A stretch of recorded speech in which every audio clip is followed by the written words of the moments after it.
Wired recently released a couple of videos on body language analysis, and that's absolutely ridiculous. While subtle body language can give some potential clues to how a person is feeling, actions and more obvious displays of emotions are better determinations of someone's internal feelings or mental state. And there are many studies out there that debunk body language analysis. So let's get started. In this first video, there are 5 couples who are all at different stages of their dating lives. The con artists, body language experts, have to try and guess what stage each couple is at in their dating life.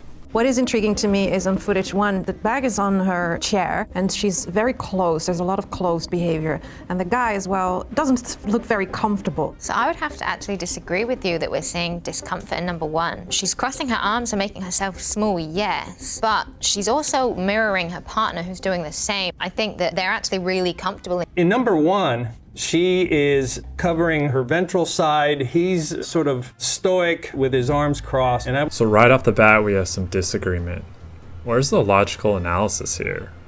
Shouldn't there be a more straightforward way of dissecting the behavior if this is backed up by science? It seems like this is more of an art form than a hard science. And that's fine, but they shouldn't be making absolute statements when coming on as experts then. Stop right there. Oftentimes we can tell people really are enjoying each other because they move objects out of the way. Or maybe that plant is in the way of the chips. There's so much mirroring behavior. They lean towards each other and they're smiling at the same time. Kind of like a movement dance going on the whole time. Or maybe people are just shifting in their chairs because they're having a good time. What we just saw was, I would say, very intimate behavior. She's taking the napkin and she's giving it to him. So there was very close proximity while they're eating. Carrying behavior, right. Yeah, like no one else could have figured that out. From here on out, these experts' opinions only get more silly. The person on the right, they still have their hands low between the legs. That's very much a comforting behavior. And even though the person on the left has both moved back and forward, there was no reciprocity. Now this could be because one person has attraction and one doesn't, or maybe one person is feeling negative towards the other and the other is trying to get that person to engage. Okay, that's definitely a very important thing that we just saw. So now there is a connection physically. She's coming out of her shell, so to say. This is an intimate behavior, even though it's just the fingertips. I had no idea touching my partner's finger was an intimate behavior. A lot of this analysis seems logical, right? But let's skip ahead a little bit. Interesting, when the food was brought over is the first time they're sort of smiling and so forth. A lot of comfort displays here. She's doing a little dance while she's eating. Maybe they were just hungry. I guess what I'm saying is, what is the point of any of this analysis?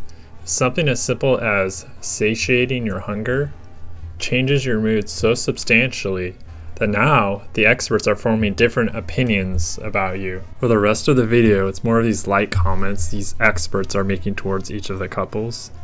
It will take too long to go through all of them, but I really want to get to the results so I can make my point, and then we can get on to the next video, which is far more interesting.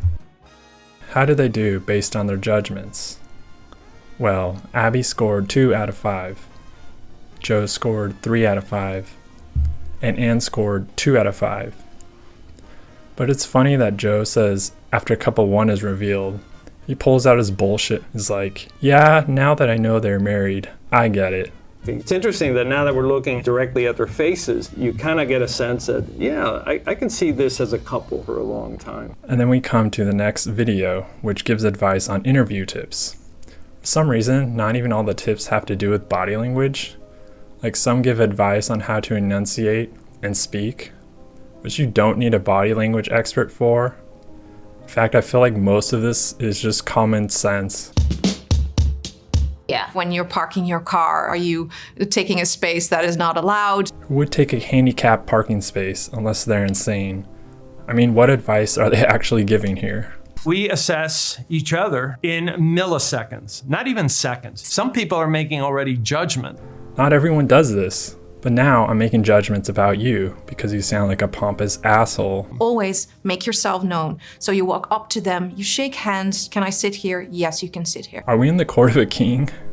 I have to make eye contact with everybody in that room and that I have to treat everybody equally. And not focus on the chair that you want to sit in, but focus on the people that are present in that room. This is good advice, but again, you don't need to be an expert to know this. If you ask most people, have you ever had a bad handshake? They say, yeah, it was wet, weak, this, that, whatever. I think they cut him out saying more because the women give opposite advice. Not to necessarily have a weak handshake, but to match their energy. If we are meeting up for the first time, we align ourselves and then we have a short handshake. Usually it's like this. If you're giving me a very light handshake, don't want to be grabbing at the knuckles. If you're giving me a really strong handshake, I don't want to give you a loose handshake back. I'm going to try and match your level of grip. I've had so many bad handshakes because of the strength that men probably want to portray. I still don't understand. People try and dominate a handshake. Never try and dominate a handshake. Actually, this is the most interesting part about the video, as they give contrasting advice. And this again goes back to the idea that this is more of an art form than a hard science.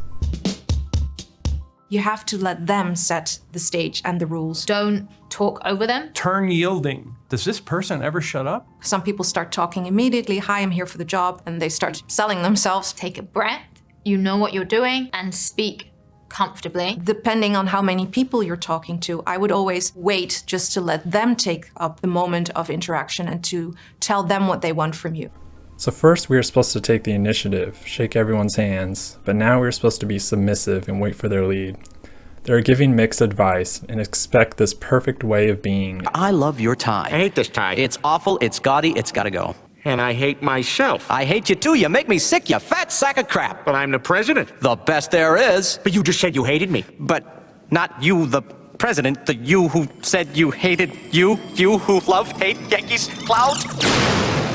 Like, is this something like the film American Psycho satirizes? These experts are literally encouraging to act like Patrick Bateman. Having this fake outer exterior, becoming someone else so we can move up in the world and impress others in the most pointless ways possible. Furthermore, they are reinforcing this psychopathic, bizarre, bullshitter attitude that people should strive to be like. Why can't we just be authentic human beings? I don't want to be Patrick Bateman. We have enough of those in the world. I shouldn't have to morph my entire personality just to be seen as valid in society. I've seen multiple comments on here, mostly from haters who have called me robotic, and rightfully so. And yet I'm someone who is anxious and has panic attacks quite often.